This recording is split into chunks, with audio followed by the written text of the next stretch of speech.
ರಘು ಅವರು ಮಾತನಾಡುವಾಗ ಚುನಾವಣಾ ಆಯೋಗವನ್ನ ಬಳಸಿಕೊಂಡು ಅಧಿಕಾರಕ್ಕೆ ಇರುವಂತ ಕೆಲಸವನ್ನ ಬಿಜೆಪಿ ಮಾಡಿದೆ, ಆ ಕಾರಣಕ್ಕಾಗಿ ನಮಗೆ ಅನುಮಾನ ಇದೆ ಅಂತ. ಸೊ ಟ್ರ್ಯಾಕ್ ರೆಕಾರ್ಡ್ ಅನುಮಾನ ಕಾರಣ ಆಗತ್ತೆ ಅಂತ. ಚುನಾವಣೆ ಆಯೋಗನ ಉಪಯೋಗಿಸ್ಕೊಂಡು ಗೆಲ್ಲುವಂತ ಅವಶ್ಯಕತೆ ನಮಗಿಲ್ಲ. ಮೊದಲನೇದಾಗಿ ಕಾಂಗ್ರೆಸ್ನವರು ಕಳೆದ ಹಲವಾರು ದಿನಗಳಿಂದ ಹೇಳ್ತಾ ಇದ್ದಾರೆ SIR ಇಂದ ಅಲ್ಪಸಂಖ್ಯಾತರಿಗೆ ದಲಿತರ ಮತಗಳು ಕಸಿತಾ ಇದ್ದಾರೆ ಅಂತ. ನಂಗೆ ಭಾಳ ಆಶ್ಚರ್ಯ ಆಗ್ತಾ ಇದೆ. ಆ ಯಾವುದೋ ಒಂದು SIRನ ಎನ್ಯುಮರೇಷನ್ ಫಾರಮ್ ಇದೆ, ಅಲ್ಲಿ ಎಲ್ಲೂ ಕೂಡ ಧರ್ಮ ಜಾತಿ ಯಾವುದು ಕೂಡ ಇಲ್ದಲೇ ಇರ್ತಕ್ಕಂಥದ್ದು. ಅಲ್ಲಿ ಓನ್ಲಿ ಅವರ ಹೆಸರು, ವಯಸ್ಸು, ತಂದೆ ತಾಯಿ ಹೆಸರು ಬಿಟ್ಟು ಅವರ ಜಾತಿ ಧರ್ಮ ಯಾವುದನ್ನು ಕೇಳಿಲ್ಲ.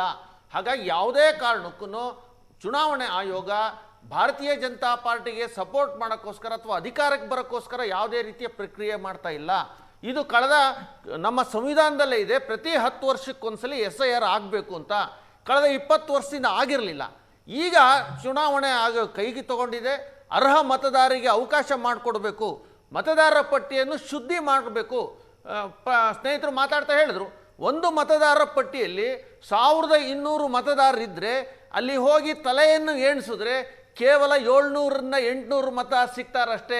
ಉಳಿದವ್ರು ಶಿಫ್ಟ್ ಆಗಿರ್ತಾರೆ, ಇಲ್ಲ ಸತ್ತಿರ್ತಾರೆ, ಇಲ್ಲ ಡಬಲ್ ಆಗಿರುತ್ತೆ. ಸೊ ಇದಕ್ಕೆಲ್ಲ ಒಂದು ಉತ್ತರ ಕಂಡುಹಿಡ್ಕೋಬೇಕು ಅಂತೇಳಿ ಚುನಾವಣೆ ಆಯೋಗ, ನಿಜವಾಗ್ಲೂ ನಾನು ಈ ಸಂದರ್ಭದಲ್ಲಿ ಚುನಾವಣೆ ಆಯೋಗಕ್ಕೆ ನಾನು ಅಭಿನಂದನೆ ಸಲ್ಲಿಸ್ತೇನೆ. ಸುಮಾರೊಂದು 29-30 ಸಾವಿರ ಅಧಿಕಾರಿಗಳನ್ನ ಇದಕ್ಕೆ ಜೋಡಿಸ್ತಾ ಇದ್ದಾರೆ.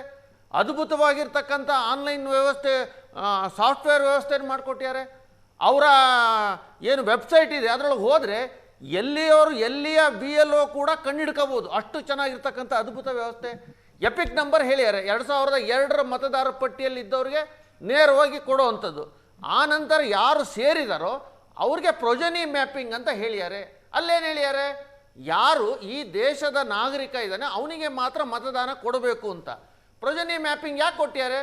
ಅವ್ರ ತಂದೆ, ಅಜ್ಜ, ತಾಯಿ ಇವರು ಅವ್ರಿಗೊಂದು ಜಾಮೀನು, ಅಂದರೆ ಹೌದು ಇವನು ನಮ್ಮ ಕುಟುಂಬದ ವ್ಯಕ್ತಿ ಅಂತ ಹೇಳೋಕ್ಕೋಸ್ಕರ ವ್ಯವಸ್ಥೆ ಮಾಡ್ಯಾರೆ ಹೊರತು ಇಲ್ಲಿ ಯಾವುದು ಧರ್ಮ ಅಥವಾ ಜಾತಿಯ ಆಧಾರದ ಮೇಲೆ ನಡೆಯುವಂಥ SIR ಅಲ್ಲ. ಹಾಗಾಗಿ ಚುನಾವಣೆ ಆಯೋಗ ಅದು ಸ್ವತಂತ್ರವಾಗಿ ಈಗ ಕಾರ್ಯನಿರ್ವಹಿಸ್ತಾ ಇದೆ. ಹಾಗಂತ ಹೇಳಿದ್ರೆ ನಮಗೂ ಕೂಡ ಬೇರೆ ಬೇರೆ ಕಡೆಗೆ ಹೊಡೆತ ಬಿದ್ದಿದೆ, ನಾ ಇಲ್ಲ ಅಂತ ಹೇಳಲ್ಲ.